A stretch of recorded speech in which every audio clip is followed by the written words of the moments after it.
Hello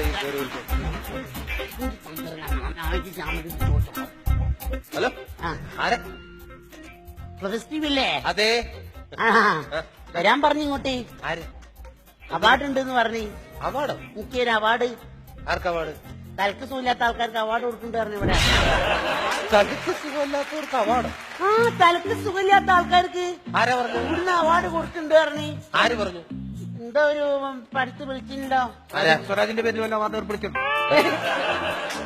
എന്റെ പേരിലൊന്നുമില്ല. ഇതാണ് എനിക്ക് മനസ്സിലാവുന്നത്. നായരുട്ടി വിളിച്ച് പറഞ്ഞു. നായരുട്ടി വിളിച്ച് ഫോണിൽ വിളിച്ച് പറഞ്ഞു നിങ്ങൾക്ക് ഇവിടെ അവാർഡ് ഉണ്ട്. Good bye. അപ്പൊ മനസ്സിലായി, ശ്രീകണ്ഠൻ നായർ സാറായിരിക്കും. അവിടെ ഒരു തലക്ക് സുഖമില്ലാത്ത ഒരു പെൺകുട്ടിക്ക് ഇവിടെ അവാർഡ് കൊടുത്തിരുന്നു.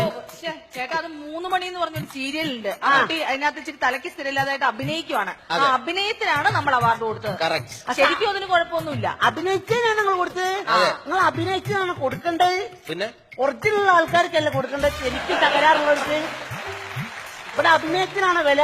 അതല്ലേ ഒരു നല്ല മനുഷ്യന്മാര് ചെയ്യാ. എന്താ നിങ്ങളെ പേര്? എന്റെ പേര് ശശി. ശശി. ആ പേരാണ് കറക്റ്റ് ചേരുന്നത്. ആണേ. Thank you. അല്ല, അവാർഡ് ഉണ്ടോ? അവാർഡ് അങ്ങനെ കൊടുക്കുന്നില്ല. അയ്യോ, അതൊക്കെ വിട്ടേക്കൂ. എന്താണ് ബാബേട്ടാ? ഞാൻ ബാബുട്ടനല്ല സുഹൃത്തെ ശശി, ഞാൻ സുരാജ് ആണ്.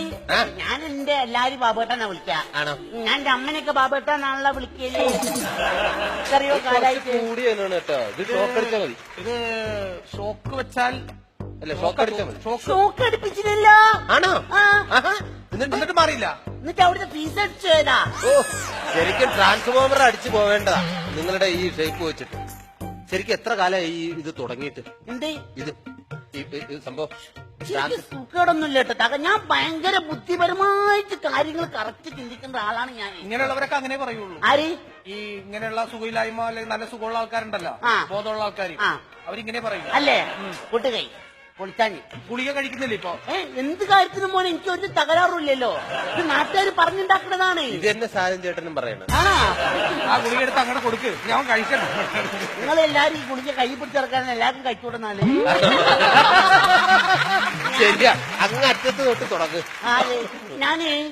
ഞാൻ ബുദ്ധിപരമായി ചിന്തിക്കുന്ന ഒരാളാണെന്ന് പറയാൻ കാരണം നിങ്ങൾക്ക് അറിയാം. ഞാന് എന്റെ പര നോക്കിയാല് അപ്പുറത്തെ മാമന്റെ വീട് ഇങ്ങനെ കാണട്ടോ.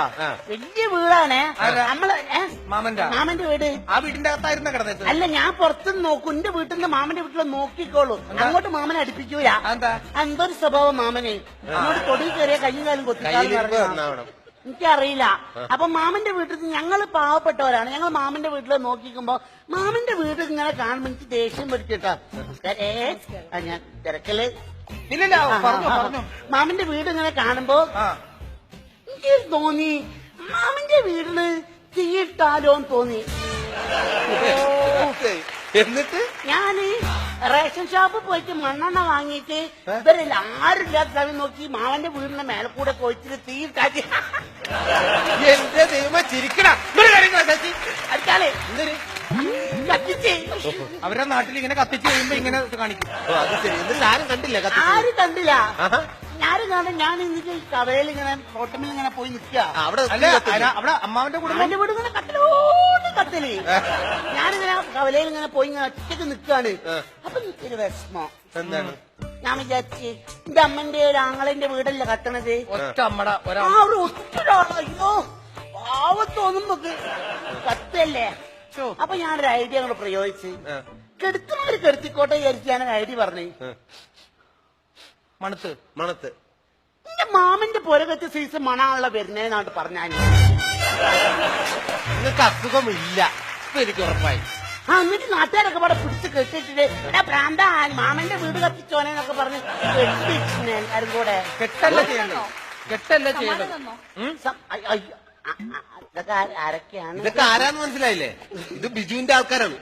ബിജുവിന്റെ ആൾക്കാരാ. മറ്റേ കേസായപ്പോ ഇവിടുന്ന് ചർച്ച കൂടെ ആയിരിക്കും. അതായത് ഏത് ബിജു? അതല്ല, ഇത് ബിജു രാധാകൃഷ്ണന്റെ കേസൊന്നും അല്ല. ഇത് ആക്ഷൻ ഹീറോ ബിജു എന്ന സൂപ്പർ ഹിറ്റ് സിനിമയുടെ ആക്ഷൻ ഹീറോ. ഇവരൊക്കെയാണല്ലോ ആക്ഷൻ ഹീറോമാര്. അതെല്ലാവർക്കും അറിയാം. ശരിക്കും നിങ്ങളെ പരിപാടിന്റെ ഇവിടെ സൂപ്പർ ഹിറ്റ് ആയിട്ട് ഓടുന്ന നമ്മുടെ ആക്ഷൻ ഹീറോ ബിജുവിന്റെ വിശേഷങ്ങൾ പങ്കുവയ്ക്കാനാണ് ഇവരെല്ലാരും വന്നത്. പറഞ്ഞുവിടെ ബോസേ സോറി ബോസേ ബോസേ ഒന്നും വിചാരിക്കല്ല ബോസേ വിട്ട് പോയതാ ബോസേ ഓക്കെ ഭയങ്കര അഭിപ്രായം ബോസേ പേരെന്താണ് പേരെന്തിനു അപ്പൊ ആക്ഷൻ ഹീറോ ബിജുലേ നിങ്ങൾ അടിച്ച് പൊളി അഭിനയിച്ചിട്ടാ പിന്നെ മറ്റേ നാഷണൽ അവാർഡ് ഇപ്പൊ ശരിക്കും കിട്ടിയല്ലേ അല്ല ഞാൻ പറഞ്ഞു നടന്ന കാര്യമല്ലല്ലോ നീ എന്തോ പറഞ്ഞു കിടന്നു ഞാൻ പറയുന്നില്ല നിങ്ങൾ പൈസ കൊടുത്ത് വാങ്ങിയിട്ട് കിട്ടിയാന്ന് പറഞ്ഞിട്ടല്ലോ എന്തിനാണ് അങ്ങനെ പറയുന്നത് എനിക്ക് തലക്ക് തകരാറാ ഞാനത് പറഞ്ഞു നടക്കൂ പൊട്ടി ഉടങ്ങി എന്റെ അവാർഡ് മര്യാദക്ക് തന്നല്ലേ നാട് മുഴുവൻ ഞാൻ പാട്ടായിക്കൂ ഇവരോടൊക്കെ ഞാൻ മര്യാദക്ക് തന്നോളിത് പറഞ്ഞേന്ന് വേണ്ട എന്താണ് ബാധേട്ടാ